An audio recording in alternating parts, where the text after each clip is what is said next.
Let's write the VHDL code for a rising edge D flip-flop with active low ClrN and PreN, and those two signals are asynchronous. Library IEEE use IEEE dot standard logic underscore 1164.all. Okay, entity FFD is, this is basically D flip-flop. Do not try to use DFF because DFF is already defined in the VHDL library, so you're going to get an error. Instead, use something like flip-flop D or FFD or something else like that. So if you remember, your D flip-flop has a clock input, it has a D input, it has an active low ClrN, and it has an active low PreN, and one output Q. So the ports are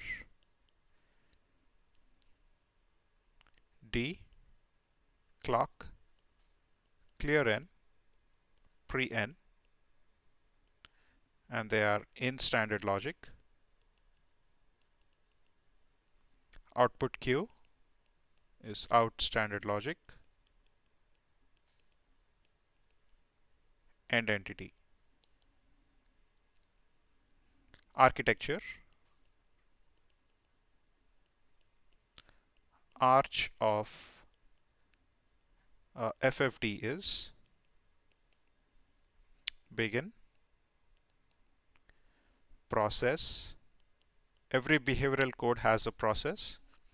Now, since this is asynchronous, it's going to depend upon the clock, ClrN, and PreN, which means that if one of these three changes, your block is going to get executed. Begin. So if ClrN changes, or if ClrN is basically 0, then your output is going to be a 0. So that's the reset operation. Assuming clock, ClrN, and PreN change, it's going to execute the block and it's going to set the output to 0.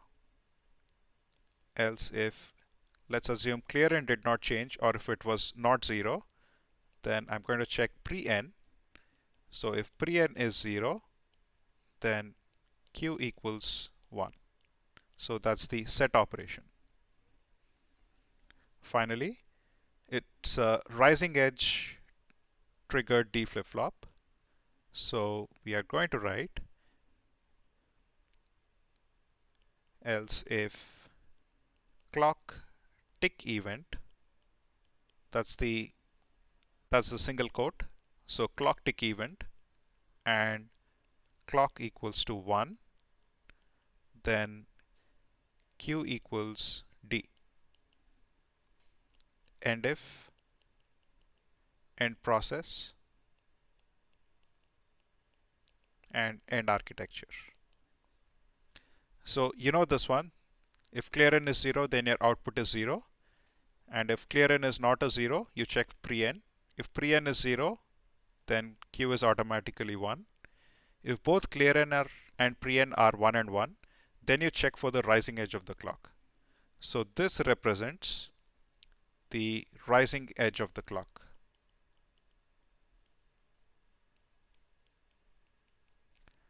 Let me break it down.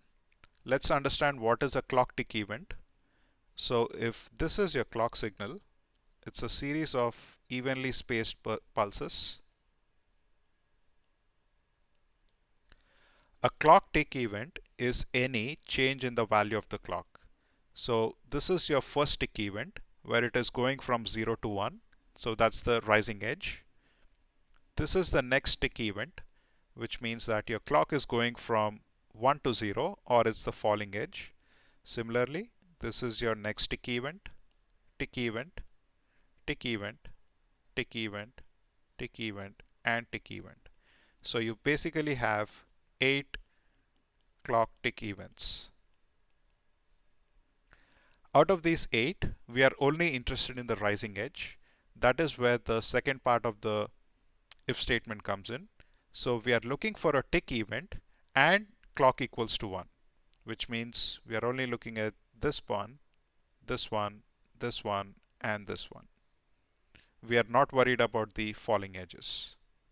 So this code is indicative of a rising edge of the clock.